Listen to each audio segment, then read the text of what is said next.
Good morning. Greetings from the Erie Coast. This is Mad Shad. This is another episode of the Zoot Report. Yeah. So what do I want to talk about today? Crisis response. Crisis response. I was thinking about this. And it's something that I've definitely been a part of as a civilian, as part of jobs and work and shit like that. Mind you, I'm not a professional crisis response, but it's something that I definitely practice, right? So shout out to you, all you EMTs, Leos. That's what your job is, right? That's your life. Crisis response. You know that crisis happens all the fucking time. That's why there's so many EMTs, so many Leos, because the need is so great. Oh man, it is a beautiful day here in Northeast Ohio. 55 degrees in the morning. It's going to be like 70 degrees today. It's going to be beautiful. Anyway, crisis response, right? Now,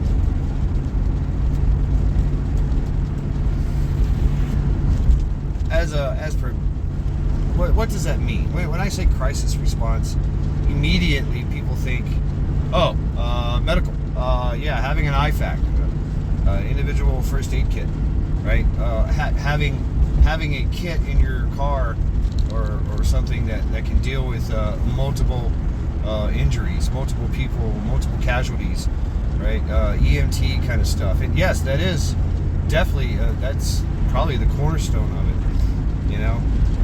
Crisis response, and having that training, right? Training and familiarity to use that stuff, or to just show up and show out, right? Knowledge is power, and that's definitely part of it. The crisis response part, you got to know what you're doing, for the most part. I have seen people that had no clue what the fuck they were doing, yet they showed up to help anyway. So, funny thing about, I used to throw papers. Yeah, throw papers. I did it for like 5 years straight, 7 years all together. So that means every night I was hitting the road at night. Every night I was running the roads. And it never fails, especially on the weekends. I would run into a wreck, somebody passed out, messed up on the side of the road, something. And out in the middle of nowhere, I'm the only person there. I'm like, damn, well, I guess I better help. Or I roll up on a scene and there's people just standing around or yelling and screaming, oh God, gnashing of teeth, wailing, and I'm like, well, fuck. There's a lot of times where I seen the wreck happen. Just boom, oh fuck. Now I got to run over there and do something. Having said that, I've never really, I guess I've been trained. I mean, you have training. I love like, oh well, you were trained. No, I trained myself for the most part. That's what you got to do. I mean, you can go to countless courses, but if you don't retain that knowledge and practice that stuff on a regular basis, you forget it. You just kind of like for me at least. But for me, I'll take the courses, the classes, I'll read up on stuff like that. And then it just kind of seeps in osmosis type, and I just know what to do. And it's like, all right, yeah, I know what to do. But it also takes a certain type of person. It really does. how many times have we seen videos, of somebody videoing, recording somebody, getting messed up, and they're not helping, they're just recording. Like, oh, this is great content. Look at this guy, right? But that's all they do, and they just sit back and go, oh shit, look at all the blood. I mean, get in there and help. What the fuck? Let's go. Help a motherfucker out. Help a brother out. Help a sister out. Do something. But they don't know what to do. All they knew is how to hit that record button. And you know what? Tell you the truth, to record, to keep that for posterity, I guess, is a good thing, especially in a crime or whatever. You got fucking documented evidence.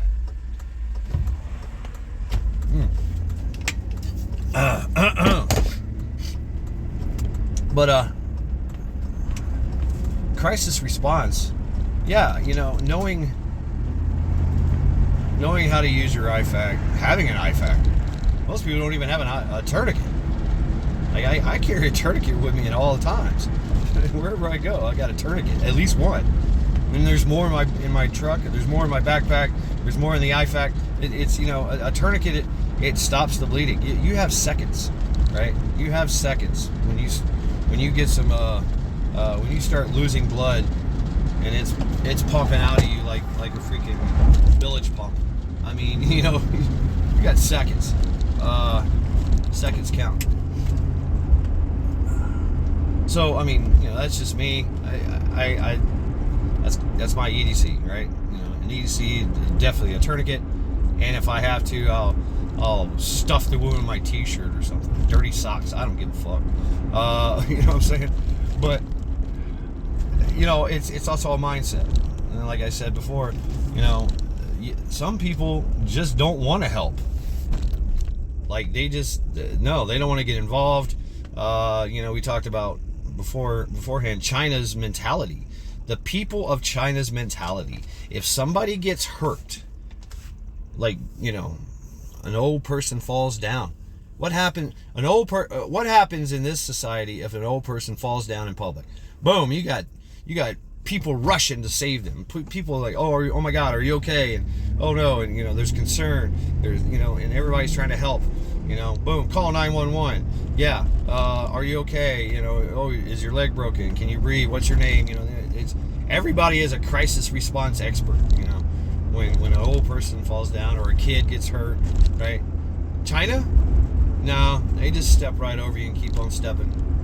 Like no, because they've been trained that it's probably a scam. Yeah, it's probably a scam. And that person, you try to help them, like, you made me fall. I demand compensation. I got proof. And they start trying to act a fool in public, and everybody's looking at them like, really, you did that, dude?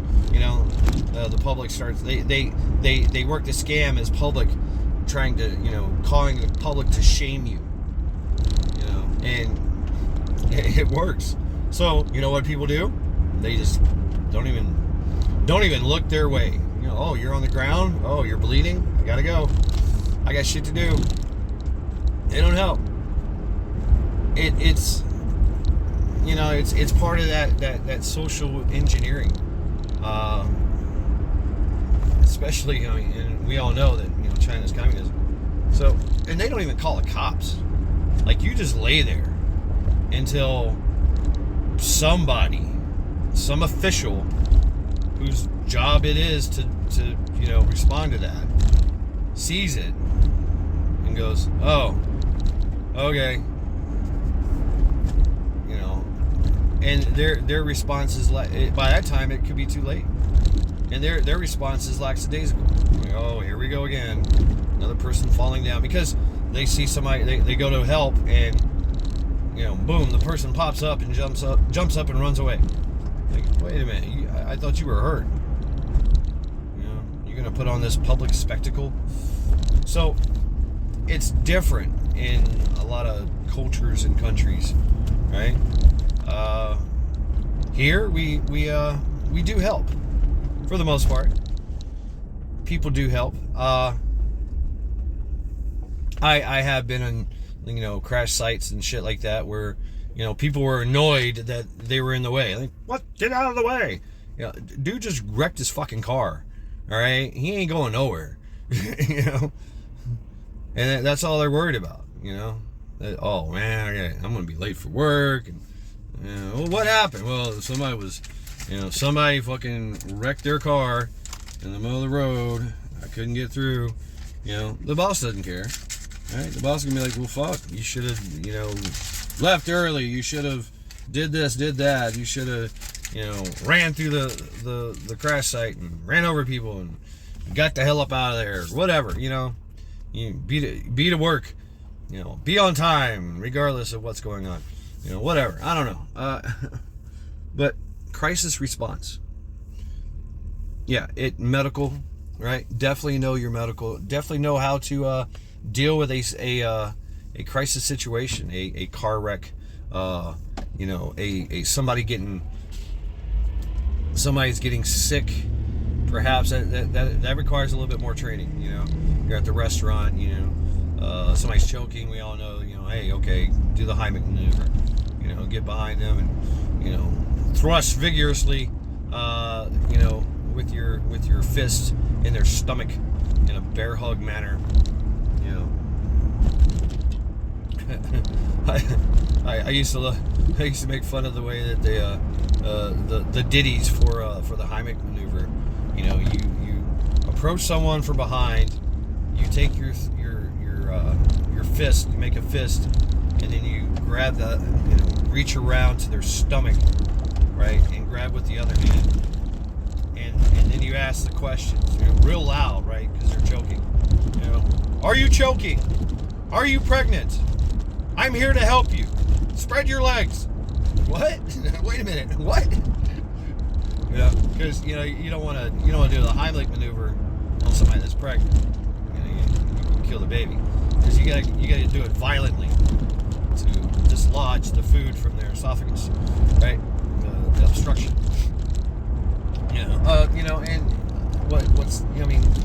CPR, right? CPR has changed.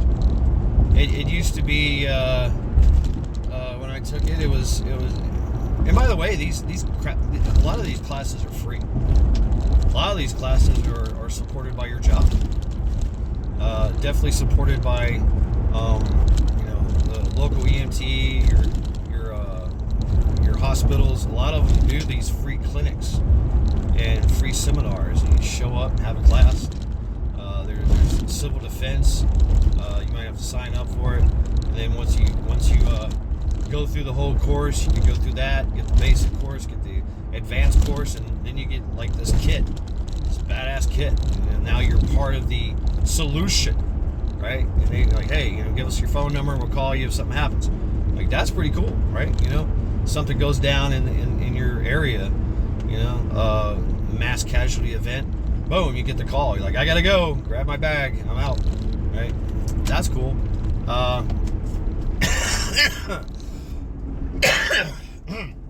Excuse me, folks. I'm still trying to get over this freaking anti-Ebola virus I got. I don't know what the fuck. It's in my lungs and shit. Anyway, what was I saying? A lot of these classes and courses are free. You can take them. It's just time, right? It's just time. Hudson Valley Vision and Hudson Valley Prepping and Survival. Wilderness survival, wilderness medical course, right? If you're going to be out there camping and hiking and hunting and fishing, if you're doing a tour and stuff like that, you need this course. You need to be up to date on what's going on. Like I said, the CPR has changed. It used to be, you're breathing, you're giving mouth to mouth resuscitation, and you're applying heart hit. You're pushing on the heart to try to make it pump. Now they don't even do the breath anymore. It's just straight up, hands on the sternum and pumping like 30 times. Boom, boom, boom, boom, boom, boom, boom, boom, real hard, right? Breaking the sternum. Okay, so things change. There's we have more understanding and more, and we it evolves, you know. Stop the bleeding, you know. We all remember the I remember in Boy Scouts we were taught, okay, you get a snake bite, you gotta suck out the venom, right? Spit it out. I'm like, no, they don't do that anymore. No, they don't. There's no sucking out any venom. No, don't put your mouth on it. That's where we've learned, right? And thank you, Ohio family. Don't put your mouth on it. You know, it's not needed. You don't have to do that. So crisis response, medical, getting up to date on the new practices, the evolved procedures, things that have evolved, things that we've learned over time, because people, crisis response people have like put their input, that after action report, like, hey, you know, we put this, we tried using this and it didn't work, and so oh wait, hey, yeah, we tried this one thing and it fucking worked beautifully. It worked great. Oh, okay, cool, right? You know, and you know, they play with the numbers, they look at the statistics, and they go, oh, okay, yeah, fuck yeah, that makes sense. You know, common sense, right? So medical, you know, learning how to stop the bleed, learning how to stop someone from choking, you know, more advanced things like, oh, well, you're having a heart attack. What do? Right? Somebody is having an anaphylactic shock. Somebody's going into a seizure. Things like that. What do? It's you know, more advanced things that you have to.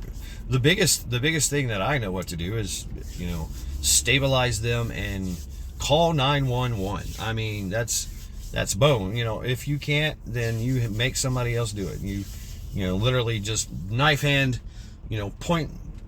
somebody in the general direction, go call 911, right? Being authoritative, taking charge of the situation, and start ordering folks around, because folks don't know what to do. They're like, what do I do? You know, put pressure on the wound. Oh, okay. I can do that. Yeah, I know you can. Just do it. Go. You go get a blanket. Huh? Yeah, go get a blanket. Hey, you block traffic. Okay. I mean, I walked up on I drove up on a bike wreck. I watched it happen in front of me.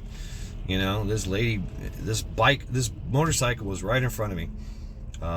Big old black dude. He was like 6'9", on this crotch rocket.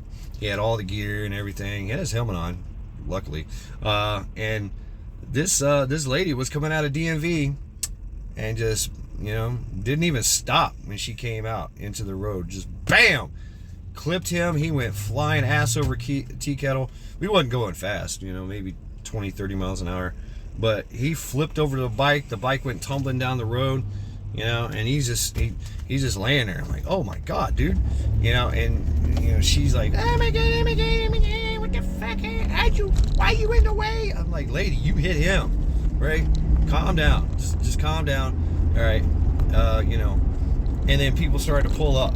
I'm dealing with dude. I'm making him just sit down. He's okay, by the way. He's just sitting down. I was like, take your helmet off. You okay? All right. Take your jacket. Unzip your jacket. Are you bleeding anywhere? You got any broken bones? You know, he's like, oh man, what the fuck? I was like, yeah, just calm down. And gave him some water, right? Checked him out, make sure he wasn't bleeding. That's my first thing. I check and see if they're bleeding. You know, and then we go from there. And he just sat there, and all these people started showing up. And I'll never forget this really cute young woke girl in Daisy Dukes and a halter top and, you know, purple hair. She's like, hi. You know, she's all bubbly. And I'm like, what can I do? I'm here to help. I'm like, hey, go block, go be a speed bump, basically. I was like, go direct traffic. Oh, okay. And she's just out there. She turns her back to us, and she's just directing traffic around the crash site. Yeah, I was like, hey, go turn your flashers on and stand behind your car and make people go around, right? Or stand off to the side, just just direct traffic. Oh, okay, yeah. You know, boom. I just gave her something to do. You know, I don't know. I mean, There's nothing else about it. There's nothing else to do. All we were doing, I'm just sitting with dude, making sure that he's okay. I was like, don't get up, just sit down, relax. He's like, man, my bike. I was like, it's okay, don't worry about it. It's fine. We're about you. Just relax, hang out, drink some water, gather yourself. Try not to stand up. Just wait for everybody to get here. They're on their way. You can hear the sirens. City. I mean, that's what it is. And I made when the lady got out of her car, she had two other people in the car, and I just directed one of them, call 911. Boom. Okay. Maybe I shouldn't have did that because maybe they don't call 911 because it's their fault, right? Usually, maybe you just find somebody else that's standing around and go call 911, right? Give them the location. Let's go. But that'd be doing my after action report. I was like, okay, maybe I shouldn't have told the the person that hit him to call 911. Yeah. But that's crisis, reaction, right? That crisis response, taking charge of the situation and just directing people what to do and whatever. That's just medical. That's just crashes. That's stuff that your EMTs and your LEOs, your law enforcement agencies, do on a regular basis. They get extensive training in the subject matter and extensive experience. So shout out to you EMTs. Whatever. All you out there. I know a few of you. Milkmaid. I mean. Doc Mac. I can't. I'm driving right now, so just a few come to mind. Having that crisis response, experience, doing that work for public. I mean, God. And you get to hate public. People are stupid. But anyway, that's just the medical part. That's just what happens if, say, now we're talking. We're slowing down. What the fuck? Of course we are. Now you roll up on a active shooter incident or some kind of big gun battle or something of that nature. Now is the time to use all your Gucci gear, right? Throw on your plate carrier that you got in your truck and pull out your rifle and you should probably already have your pistol on you with extra mags. Maybe you throw on your plate carrier, your kit, right? And you've got all that right there, plus your IFAC, maybe some extra, because people getting shot around here, right? But the biggest thing you need to do, especially in that, is to secure the area. And if you're not in the secured area, you need to get to a secured area or to secure that area before you can start working on folks. So, and it's crazy. It's hectic. It's shit's everywhere. Shit's flying everywhere. People are running all over the place. You don't know who is who's the bad guy, who's the good guy. Most times you don't even know where the gunfire is coming from, especially if you're in an urban area. It's just bouncing off the building walls and shit. You don't know. What the fuck? I don't know. I don't know. It's over there? I don't know. So it's getting eyes on that could be problematic because now you're exposing yourself in full kit, right? With a rifle, and now you're target number one, and they see you as like, oh shit, they oh shit, it's the cops. No, I'm not a cop. I'm just here to help, and shoot the bad guy. But you can't even tell who the bad guy is, right? So, and now you're running around full kit, and cops show up. They see you as the threat because you got full kit and a rifle. That can be problematic. It can be problematic, right? So, how do you deal with that? Tell you the truth, I'm going to make sure that I'm in a secured area. I've got cover, concealment, And you know, I'm not wearing any kit. All right, I'm just not going to be wearing any kit because I don't know. I got to assess the situation first. ODA loop, right? Orientate, observe, orientate, decide, action. I got to know what the fuck's going on. I mean, is it just like some just rival gangs shooting at each other? Is it a domestic dispute? Is it, you know, couple people at the bar just said, hey, that's enough, you know, we're gonna get drunk and shoot each other, or we're gonna shoot in the air, right? Could be a bunch of dumb rednecks just, you know, blasting up in the air. You don't know. I mean, it's not go time until it's go time, until you know it's go time. And do I really want to be that one bystander on the sidelines, fully kitted out, shooting at, you know, 10 people shooting at each other? No, I don't. You know, what if they all turn on me? You know what I'm saying? And I'm fucked. I'm just one guy. Just one guy. You know. It's best to read the situation first. Make sure you're secure. Observe and orientate. And you might have to just run. Especially, you know, if you got your family, your friends with you. Your first responsibility is to them, right? Get them off the X, get them to safety. That should be your crisis response, right? Let's go. Get out of it. Let's get the fuck out of here. Let's make like a tree and get the fuck out of here, right? Right now, Diddy Mao. Fucking haul ass, sea bass. You know, let's go.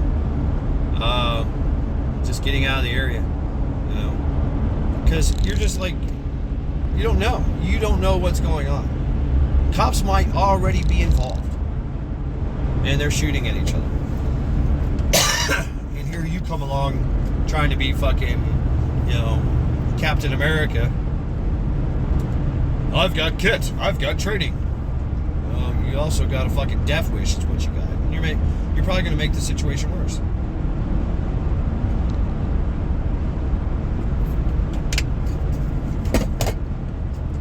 So things to consider in crisis response. Now, if I know, right, if it's something like, well, okay, you're part of a QRF, you know, a quick response force, right? That's your job. Your job is to gear up and head out, right? And boom, that's it. Say you're doing, you know, you're working a perimeter, you're working a compound, something, and you know, whatever, or you're working in a convoy or something of that nature, right? Okay, you know what you're doing, and anything that gets in your way is a threat, I guess, right? Once again, you got to use that discernment, use your brain, use common sense. But there's a fog.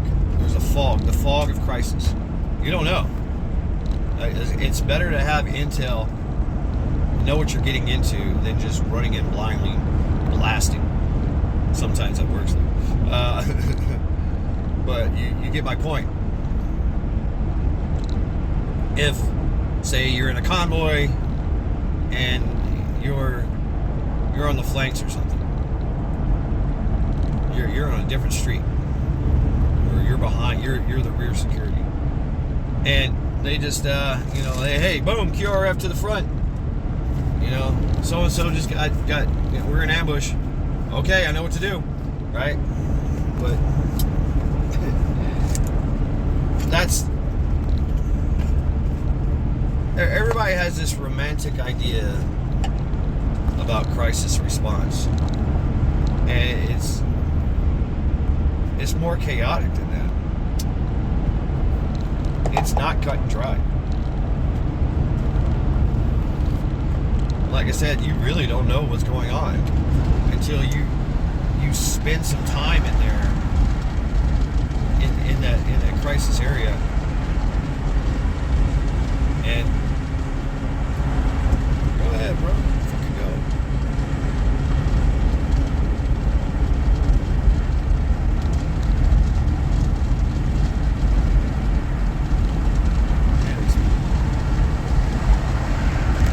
Unless you really know what's going on. I mean, and even then, I mean, if you got initial reports, they could be wrong. And things change. Things are dynamic. They change. They move around. You might get to the location. You got intel on the location, and the location has moved. The gunfight has moved somewhere else. You know, your people got hit in the truck. They're in an ambush. You get there, they're held up in a building next somewhere. Right?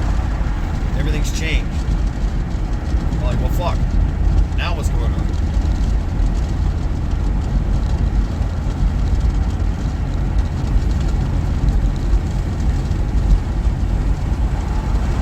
So, you know, just things to consider, right? It's not like the SWAT teams where you're just rolling in, hut, you know, blasting the bad guys. So you don't even know who the bad guys are. You don't know. That all comes later. All that information comes out later.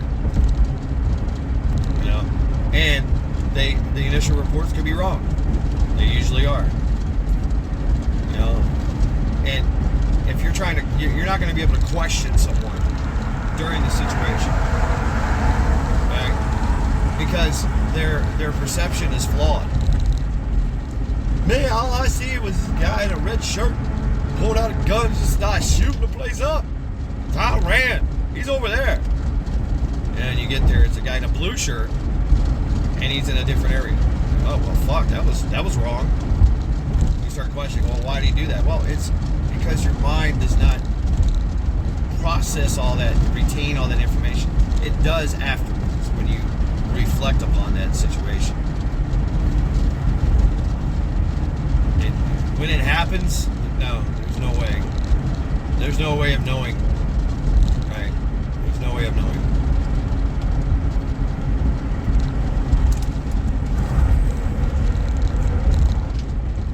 So, crisis response, you're there to help. Okay. Help. But don't be a part of the problem. Right? Don't be a part of the problem, especially if it's some kind of mass casualty event or shooting or things of that nature. Don't be a part of the problem. Right? Make sure the area is secure before you start working on folks. Right? Before you start rendering aid. And sometimes that means getting out of the situation. I mean, unless you're trying to protect someone or something, you know, and that's what you're doing. That's your specific job. And just stay the hell up out of the area. Wait till you know the area is secure first.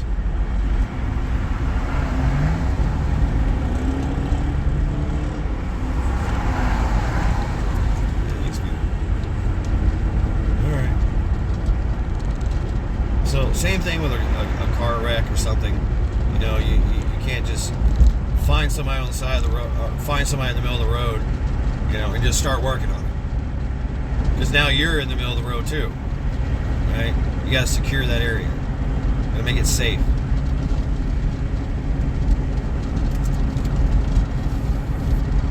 And yeah, you might have to move them, which, you know, they advise against it because you might do, you know, more damage than good if you're trying to move them.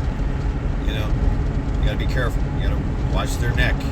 You know, watch their, you know, make sure they don't have a head injury, internal organs rupturing, you know, all that shit. So I mean, yeah, there's a lot of factors that you don't know, and you just exacerbated the situation by moving them. But you know, if you can park your car in a certain way and turn on the flasher, if you can, you know, let people know, give people early warning that something's going on, they need to slow down or stop, secure the area, and then you can render aid. And you're looking, you're assessing, you're looking at what's going on. So that's a crisis response, right? Having all the necessary gear that you need and the training involved to use said gear and the scenarios. Scenario training is great, and it's a great way to test your gear too, and to test your skill and to build real-time experience that you're going to need later on, you know. So this has been Matt Shad, another Zoot Report. Let's go.